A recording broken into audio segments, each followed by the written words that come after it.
Thanks everybody for being here. Obviously excited, for another opportunity to compete, for our group to improve and get better. Going against another, program that I have familiarity with. I know Coach Golish. I know the toughness that he coaches with, and I know the detail that he emphasizes with his team. Have a lot of respect for Coach Orlando. And thanks everybody for being here. Obviously excited, for another opportunity to compete, for our group to improve and get better. Going against another, program that I have familiarity with. I know Coach Golish. I know the toughness that he coaches with, and I know the detail that he emphasizes with his team. Have a lot of respect for Coach Orlando and the defensive coordinator. He's very accomplished. He's very well respected in our profession, and so I know it'll be another tremendous challenge for us.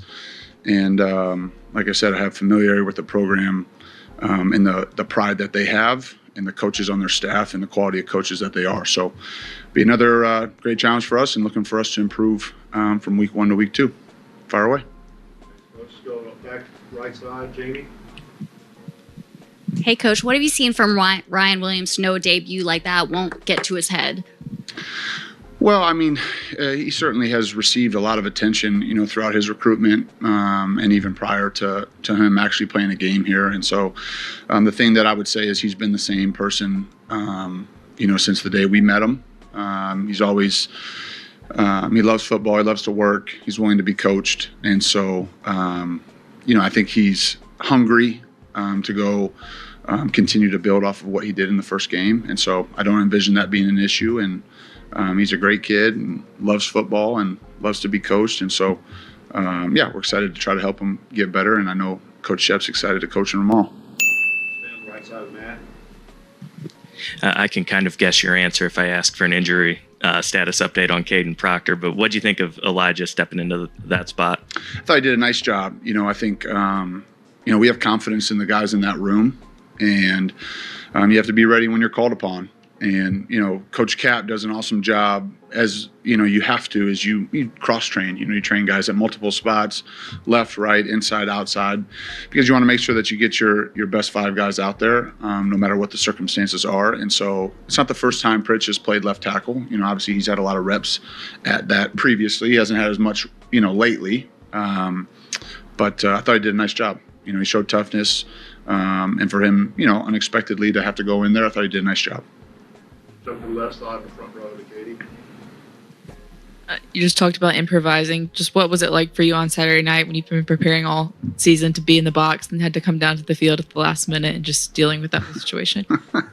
That was a first, for all of us. I've called games before on the field. I don't think that was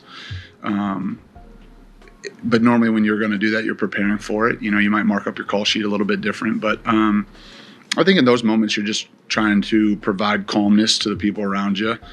Let the players know that it's just fine, and you just adjust, you adapt. You prepare so much for all the different, things that may come up in the game, but you also recognize there's going to be times where you have to adjust and adapt and be flexible. You don't necessarily think you're going to be going up and down in the box to the field, but it was just what was required at that time. And so you just do it, and we all have a job to do each and every day.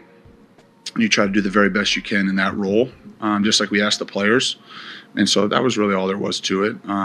It was really more so, was it going to get fixed and so just stay put, or no, it's not, and come down. And so that was really more the conversation, is like, how long were the headsets going to be out, and could you just kind of wait it out up in the box until they fixed it? But obviously we thought that they'd be down maybe longer than they were. And so you just hit the elevator, went down a couple floors, and walked out of the stadium. I thought the fans were great. It was rocking. It was, so all good. Back on the right, Ryan. Coach, I know you weren't part of the team last year, but a lot of the people were against USF. What did you see in that game? How much are you using that game? Or are you kind of saying this is a new team, obviously a new quarterback that's playing on your side? Well, I think there's lessons learned, from everybody on, previous experiences. But it's certainly, that was early in the season last year. This is a new group of players. They have a new group, of players of their own. And so, similar coaches, obviously, for them, so I'm sure they'll be watching the film on things that they felt, versus certain people that maybe they had success with. And we're evaluating that. But there was a lot of film after that game as well for us to digest and try to, predict how we think that they're going to try to play us. And so I think you take it all into account. But you also know that every game is a new game. Every season's a new season. And so, what has happened in the past has no impact on what will happen Saturday. It'll be ultimately about the team that plays the best. And so that's what we're really focused on.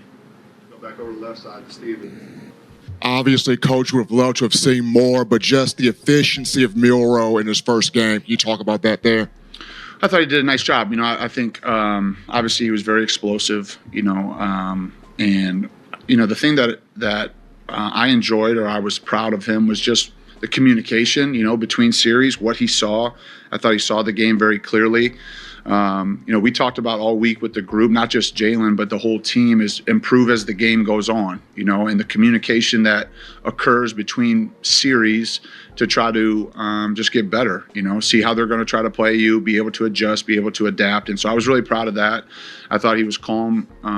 He was poised. I thought he was competitive. I thought he showed toughness. It wasn't, a ton of snaps. Obviously there was, some short scoring drives. And so, but I was proud of how he played. And I know he'll tell you there's still room for growth, which is exciting. And this is really the fun part for coaches, is that you go play a game and you see what you need to work on. You think certain areas where you think the guy's got it, and then it shows up in the game, and maybe it's not quite the habit that you want. And so we're excited to get back on the grass tomorrow. Go to Mike here on the right side of the room. You had two other quarterbacks get into the game too, Ty and Dylan. Just what did you see from them? Obviously, Dylan didn't throw a pass, but just the operation. I thought they were clean. I thought they communicated well. By and large, made the right decisions. There was a couple that we'd like to learn from, but that was the first experience for me with all the guys in our room as far as seeing them compete and being out on the grass, in a game environment. And I was proud of them. I thought they, like I said, they communicated well. They had poise. They led their groups. They moved the ball when they were in there, and ultimately that's their job as quarterbacks. They used their legs. I thought they played football, and it was good to see. I was happy that they both got a chance to get in the game. Go to Charlie on the right. Going back to Jalen, when you're watching film of him when you come in, how did you see him kind of progress over the course of the season after this game last year, this USF game? I wasn't here for that, and so it's a little bit difficult for me to kind of give you a big picture, on what that looked like. I wasn't here. I wasn't a part of that journey for him. Certainly we've had conversations about lessons that he's learned along his journey, just like I've told him about things that I've grown, and when I was a player, as a coach, you name it. That's the type of relationship that you're always trying to build and create, so that you have that relationship built on trust, and you can communicate about things that you've been through, and how you got where you are. So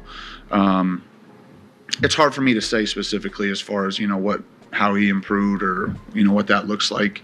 We're just focused on just trying to be better this week than we were last week, and that's really where all of our attention is right now. All right, we have time for 2 more questions. We'll jump on the left side to Tony.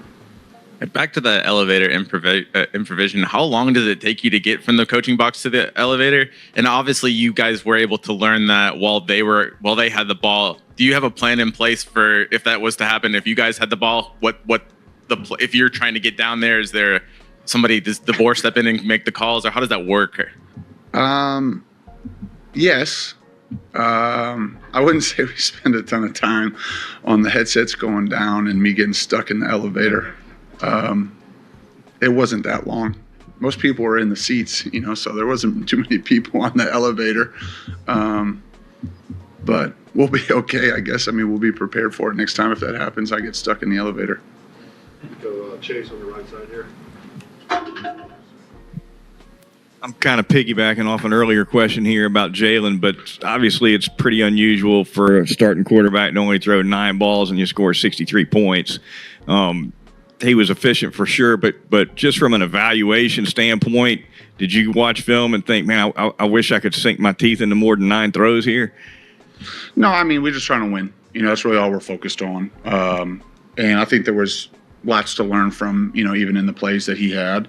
And that's true. We're mindful of that with not just Jalen, but all the guys as you're trying to get snaps in a game environment. And so we were mindful of that. Obviously we just had some short scoring drives. And so not just him, but a lot of the guys didn't have as many snaps as maybe you would anticipate in a game. So, no, I thought he played great, and there's things to work on. There's reads, footworks that he can clean up.